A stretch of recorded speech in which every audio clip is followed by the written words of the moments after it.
और दीपक वोरा हमारे साथ विदेश मामलों के जानकार जुड़े हुए हैं। ब्रिगेडियर संदीप थापर जी हमारे साथ जुड़े हुए हैं। रक्षा विशेषज्ञ कृष्ण मोहन मिश्रा भी हमारे सहयोगी हमारे साथ जुड़े हुए हैं। कृष्ण मोहन मिश्रा, क्या डिटेल्स और आपके पास है?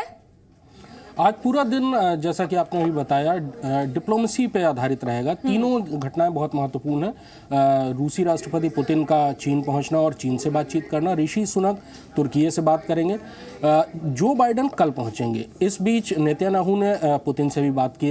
इसमें देखने वाली बात यह भी है कि इजराइल और रूस इस समय एक खेमे में नहीं है। रूस हर स्थिति में ईरान का समर्थन करेगा। फिलिस्तीन के लिए उसने ऐसे अल्फाज इस्तेमाल किए, इससे समझ में आता है कि वो उसका उस तरफ झुकाव है। इजराइल और रूस एक खेमे में नहीं है। अमेरिका इजराइल के साथ है, दोनों एयरक्राफ्ट कैरियर भेज चुका है, 2000 मरीन्स और वो तैनात करेगा। सबसे महत्वपूर्ण पुतिन का चीन जाना है, क्योंकि अगर ये लड़ाई फैलती है और ईरान और अमेरिका आमने सामने आते हैं, रूस हर स्थिति में ईरान का साथ देगा। ये पहले भी हो चुका है।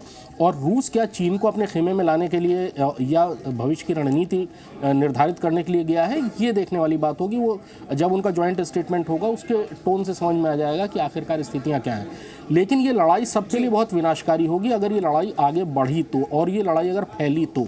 अभी तक 10 दिन में एक ही रात की बात है कि फैलती हुई जो टॉप लीडर्स हैं उनकी मुलाकात, वो भी देखिए जो बाइडेन खुद जा रहे हैं इजराइल। पहले वो एक तरफ अल्टीमेटम या फिर सलाह कह ले हम दे चुके हैं वो, लेकिन दूसरी तरफ वहीं इजराइल में जाकर के मुलाकात, इधर ब्रिटेन के पीएम की भी मुलाकात होनी है, वहीं चीन और रशिया एक बार फिर से साथ साथ नजर आ रहे हैं। दीपक वोरा भी हमारे साथ जुड़े हैं, पूर्व राजनयिक है। सर, इसको जरा हम आपसे समझना चाहेंगे, ये जंग के बीच की डिप्लोमेसी किस ओर इशारा कर रही है?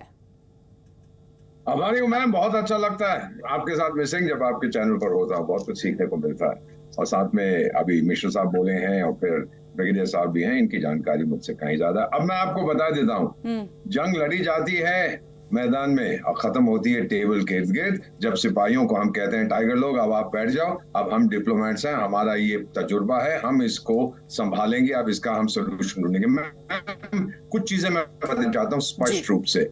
इजराइल की यूनिटी गवर्नमेंट वॉर कैबिनेट इस समय जगह पर है, मिलिट्री उसकी तैयार है और कह रहे हैं बस जब आप हमें कहेंगे जाओ हम चले जाएंगे। सारे उसके एसेट्स तैयार हैं। वो यूएन के साथ भी काम कर रहा है। वो मेरी परदादी जो न्यूयॉर्क में रहती है, यूनाइटेड नेशंस होती रहती है सारा वक्त खुराटे भर के, उनके साथ काम कर रहे हैं कि भाई एक सेफ जोन बनाई जाए सदर्न गाजा में। जो सिविलियंस नॉर्दर्न गाजा से बाहर निकल रहे हैं उनकी मदद की जाए।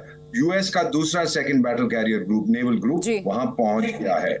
Targeted strikes on Hamas leadership ma'am अभी तक बहुत कामयाब हुई है। एक के बाद एक इनको मारा जा रहा है ताकि ये अपने आप को फिर किसी दूसरे देश में ना बसा पाए। और एक फाइनल चीज आपको बता देता हूं मैम, रूस जो है ना, जिसके बारे में बहुत कुछ कहा जा रहा है, रूस की पैलेस्टाइन में कोई दिलचस्पी नहीं है। उसकी दिलचस्पी है यूक्रेन में। और वो बोलेगा अमेरिकी से टाइगर यूक्रेन से पीछे हट जाओ, मैं हड़प करता हूं जो मुझे करना है, पैलेस्टाइन से जो तुमने करना है। फाइनली इजराइल ने पैसे मांगे, आपने अभी बताया $10 बिलियन।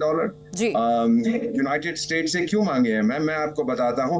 पहले सप्ताह जो जंग हुआ है, और ये ऑफिशियल फिगर्स मेरे को दिए गए हैं मेरे इजरायली दोस्तों ने, $20 बिलियन उन्होंने खर्च किया है मिलिट्री मोबिलाइजेशन पर। और अब वो और पैसा मांग रहे हैं क्योंकि फाइनेंशियली वो हेमरेज हो रहे हैं, वो पैसा जा रहा है उनसे। तो उन्होंने ये कहा है यूनाइटेड स्टेट से कि आप तो कहते हैं 250 बिलियन हमने यूक्रेन को दे दिया था जो यूरोप में है, हम तो इजरायली हैं, हम तो यहूदी हैं, कम से कम 10 बिलियन दो। और ये जो बाइडेन साहब कल जा रहे हैं, मुझे बताया गया है कि $20 बिलियन ये अनाउंस करेंगे। अब सही है कि नहीं, कल पता लगेगा। बिल्कुल। हमास युद्ध के बीच में देखिए पुतिन चीन जा रहे हैं, तो वहीं एक तरफ अमेरिकी राष्ट्रपति जो बाइडेन पहुंच रहे हैं इजराइल मुलाकात करने के लिए। ब्रिगेडियर संदीप थापर भी हमारे साथ जुड़े हुए हैं। सर, आपका भी मैं इस पर व्यू जानना चाहूंगी। पूरी दुनिया इस मुलाकात को कैसे देखे?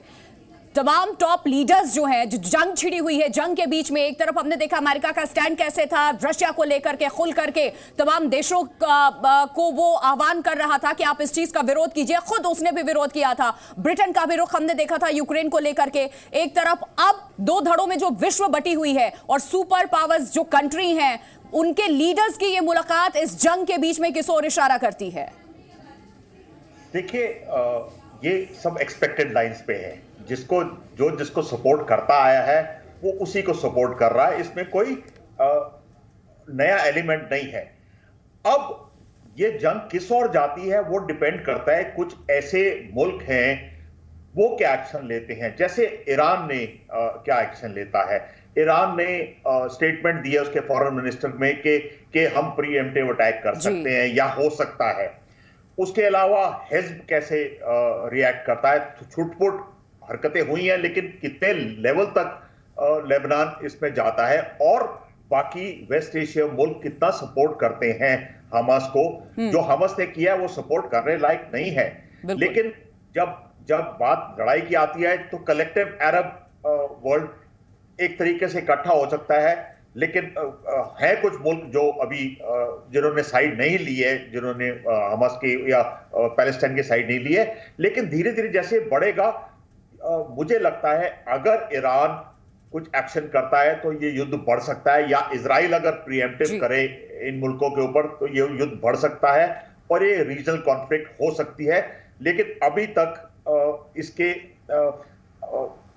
आप पक्का नहीं कह सकते कि ये जड़ेगा होगा कि नहीं। ये आगे की हरकतों के ऊपर होगा इन मुल्कों की। बिल्कुल। और कृष्ण मोहन मिश्रा भी लगातार हमारे साथ न्यूज रूम से बने हुए हैं। कृष्ण मोहन मिश्रा, आपका रुख कर रही हूं मैं।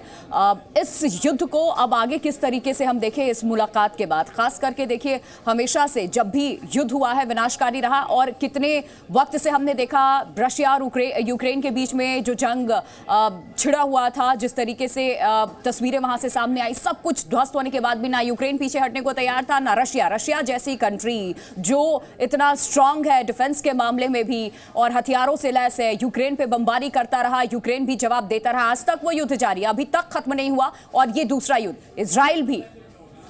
आपने बिल्कुल सही कहा कि रूस बहुत बड़ी ताकत है और यूक्रेन से उसकी लड़ाई अब मेरे ख्याल से 4 महीने बाद 2 साल पूरे हो जाएंगे। लेकिन इसमें देखने वाली बात यह है कि रूस यूक्रेन से नहीं लड़ रहा था या लड़ रहा है, वो पूरा उसके पीछे नेटो कंट्रीज हैं और उसके पीछे अमेरिका है, और इसलिए वो लड़ाई अब तक जारी है। दूसरी बात यह है कि रूस के लिए भी बहुत ज़्यादा शहरों में आगे बढ़कर बड़ी बम्बार्डमेंट करना उसके लिए असंभव हो जाएगा, क्योंकि विश्व जनमत उसके खिलाफ हो जाएगा, जो कि स्थिति इजराइल के साथ गाज़ा पट्टी में होगा। अगर वो गाज़ा पट्टी के ऊपर बड़े अटैक करके उसको, या ग्राउंड फोर्सेज आगे बढ़ के उसको करने की कोशिश करें, इजराइल को भी बहुत नुकसान होगा। बिल्टअप एरिया अर्बन वॉरफेयर में जो फौज आगे आती है उसको बहुत नुकसान होता है। लेकिन विश्व जनमत हमास के जो आतंकी हैं उसका विरोध किया जा रहा है, जिस तरीके से अटैक किया गया है उसके विरोध में लोग हैं, लेकिन फिलिस्तीनियों के लिए एक सॉफ्ट कॉर्नर भी है। यह अमेरिका भी स्पष्ट कर चुका है। इजराइल को पहले भी अमेरिका चेता चुका है, लेकिन अब मुलाकात भी जो बाइडेन की होने वाली है इजराइल जाकर ही।